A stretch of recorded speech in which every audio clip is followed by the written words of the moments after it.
আসসালামু আলাইকুম। আজব এক দেশের মধ্যে আছি। একটু দাঁড়ান, বাসটা দাঁড়ান একটু। আজব এক দেশের মধ্যে আছি, আজব এক দেশের মধ্যে আছি সত্যি। ওভার ব্রিজের মাঝখানে অবস্থাটা দেখেন।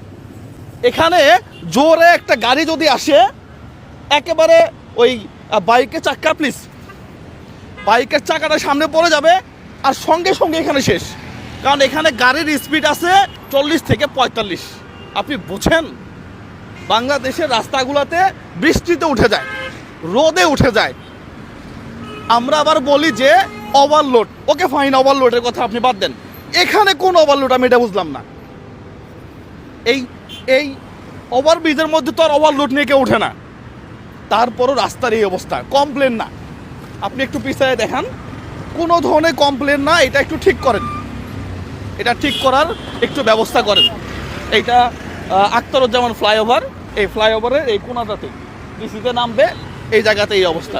ঠিক আছে, এই এই ধরনের খাত এখানে শুধু একটা না, কয়েকটা আছে আরও।